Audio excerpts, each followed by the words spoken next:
I don't know if you've had a burden before. Some years ago, a burden came upon me. So strong. I was a very young man. Just finished my undergraduate.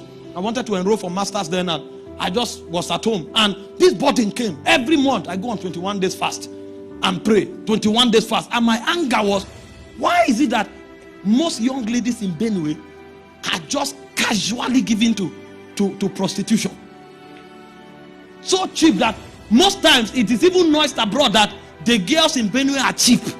That with 2,000 naira you can just get somebody. I say, what kind? How then will young prophets get married?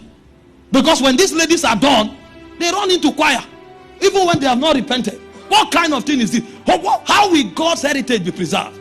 And I had this burden because that's how I thought then. And I started praying. In the 6th month, I was still on the 21 days fast. And suddenly as I laid down, my wall opened. And a being walked into the room. A naked creature. Female creature, but the head was a man. Carrying an apron on the neck like a prostitute. And when I saw the creature, out of anger, I wanted to stand up. I discovered I was paralyzed. And he walked around me because, you know, you cast out demons, not principalities. Principalities can meet Jesus after 40 days fasting and say, if you are the Son of God. The same Jesus that the principality was talking to entered the synagogue and demons screamed and started going out. It's demons you cast out. A principality has body. So you don't cast him. It's a demon that does not have body, illegally occupying somebody else that you can say, get out. When you meet a principality, put on the whole armor of God because you are about to fight. And so this creature walked into the room. I tried to get up. I was paralyzed and he sat on me.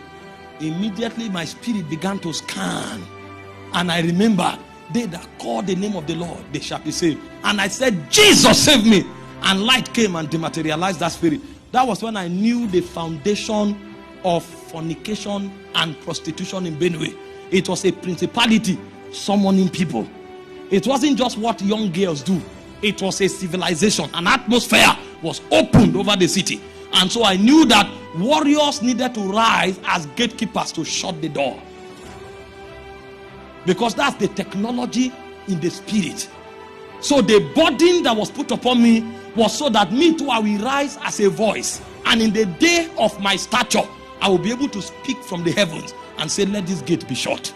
But I didn't know. I started praying and attacking things. It was not time to attack. It was time to journey back to Horeb, the mountain of God. Because when Moses had that body, he thought he would kill all the Egyptians. No, that was not the time to kill.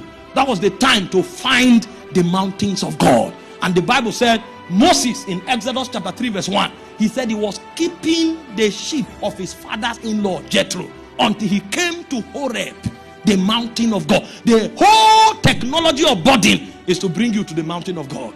If you have not arrived at the mountain of God, it means you didn't hear correctly. So the first set of people that respond to the call of the bride are those who are called burden bearers. They hear something. That thing they hear becomes a weight in their heart. God shares his anger. He shares his desire with them. And they carry it upon their shoulders like weight.